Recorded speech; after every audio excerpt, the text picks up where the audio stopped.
दोस्तों, क्या आपके कर्म आपको वापस मिलते हैं?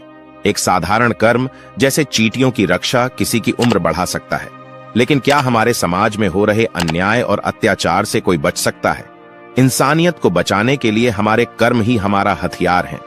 इस कहानी से सीखें कि एक बुरे कर्म का फल कैसे आपकी जिंदगी को बदल सकता है। एक साधु और उनका युवा शिष्य एक घने वन में एक कुटिया बनाकर रहते थे। साधु अब वृद्ध हो चुके थे और उनका शिष्य युवा और ऊर्जा से भरा हुआ था। उस वृद्ध साधु में गहरी ध्यान की एक अद्भुत क्षमता थी। वह 2-2 दिन तक ध्यान लगाकर रहते थे। इस साधु के पास एक खास शक्ति थी कि वह ध्यान की अवस्था में भविष्य को देख सकते थे। एक दिन जब वह ध्यान में बैठे थे, उन्होंने देखा कि 8 दिन बाद उनके युवा शिष्य की मृत्यु होने वाली है। चिंतित होकर उन्होंने अपने शिष्य को बुलाया और कहा, मैं तुम्हें अगले 7 दिनों की छुट्टी देता हूं। तुम इन 7 दिनों के लिए घर जा सकते हो। शिष्य ने खुशी से पूछा, क्या यह सच है गुरुजी? साधु ने कहा, हां, यह सच है। शिष्य ने आगे कहा, मुझे पिछले कुछ समय से अपने परिवार से मिलने की इच्छा हो रही थी। साधु ने कहा, ठीक है, तुम जा सकते हो, लेकिन याद रखना 8वें दिन की शाम तक तुम्हें वापस यहां लौटना है। शिष्य ने गर्दन हिलाते हुए कहा, जी हां गुरुजी, मैं समय पर आ जाऊंगा, लेकिन आप अपना ध्यान रखिएगा। आप अब वृद्ध हो चुके हैं, इसलिए आश्रम के किसी भी काम को आप मेरे लिए छोड़ दें। मैं लौटते ही सब संभाल लूंगा। इसके बाद शिष्य ने गुरु का आशीर्वाद लिया और पहाड़ी से नीचे उतर गया, यह जाने बिना कि गुरु की आंखों में अपने शिष्य को खोने का गहन दर्द था। शिष्य के गांव के रास्ते में एक नदी आ रही थी। उस नदी के किनारे चींटियों का एक बड़ा समूह था, जहां लाखों चींटियां रहती थीं। उन चींटियों में से कुछ निरंतर अपने दिल के अंदर जा रही थीं और कुछ बाहर आ रही थीं। कुछ चींटियां आपस में टकरा जाती थीं और फिर अपना रास्ता बदल लेती थीं। यह सब देखकर शिष्य को बहुत आनंद आया और वह वहां कुछ देर तक खड़ा रहकर उन्हें देखता रहा। अचानक उसका ध्यान नदी के किनारे की तरफ गया, जहां उसने देखा कि नदी का पानी धीरे धीरे बढ़ रहा है। जब शिष्य ने देखा कि नदी से उठने वाली लहरें चींटियों के बिल के पास पहुंच रही हैं, तो उसे चिंता हुई कि इससे लाखों चींटियां बेवजह मारी जाएंगी। उसने तुरंत अपने ऊपर के कपड़े उतारे और उनमें मिट्टी भरकर चींटियों के बिल के चारों तरफ एक घेरा बना दिया।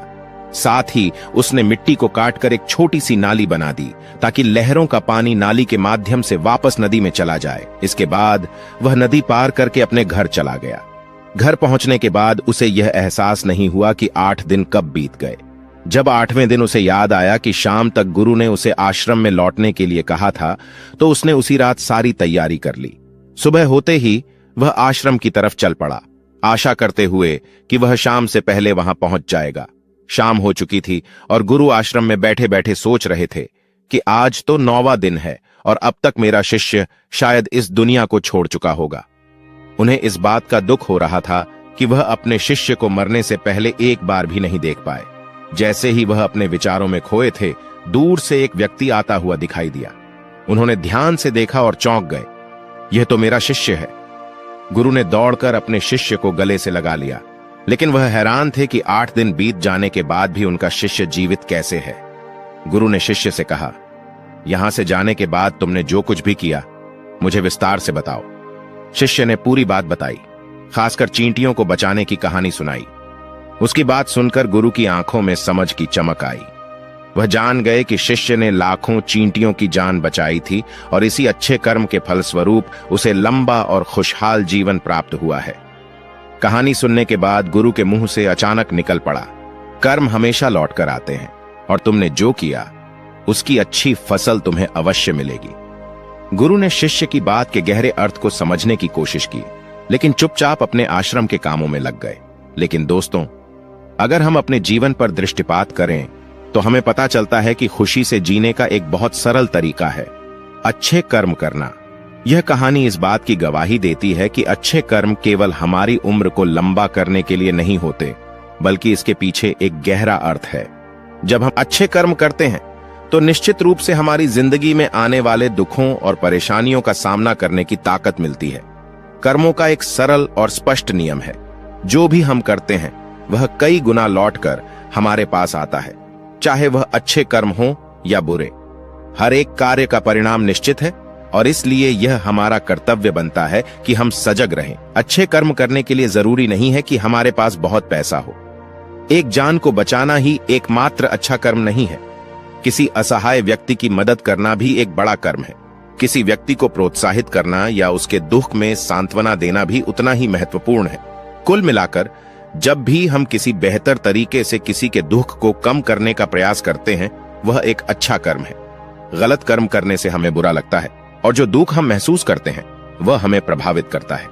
ठीक उसके विपरीत, जब हम अच्छे कर्म करते हैं तो हमें एक अद्भुत सुख की अनुभूति होती है जो हमें आंतरिक शांति और संतोष प्रदान करती है। इसलिए अगर हम अपनी जिंदगी में खुश रहना चाहते हैं तो हमें आज से ही दूसरों के दुख दर्द को कम करने की कोशिश करनी चाहिए। जब हम दूसरों की खुशियों का ख्याल रखते हैं तो हम पाएंगे कि हमारी अपनी जिंदगी भी खुशियों से भर उठी है। इस कहानी का संदेश है कि छोटे छोटे अच्छे कर्म न केवल हमारी जिंदगी में सुधार लाते हैं, बल्कि एक ऐसे सकारात्मक वातावरण का निर्माण करते हैं जहां प्रेम और करुणा का संचार होता है। तो दोस्तों, अगर आपको यह कहानी ने कुछ सिखाया है और आपके दिल में एक सकारात्मक बदलाव लाने की प्रेरणा दी है, तो इस वीडियो को लाइक करने और हमारे चैनल को सब्सक्राइब करने में बिल्कुल भी संकोच न करें। आपकी एक क्लिक किसी और की जिंदगी में खुशी लाने का माध्यम बन सकती है। चलिए हम सब मिलकर एक बेहतर दुनिया की दिशा में कदम बढ़ाते हैं।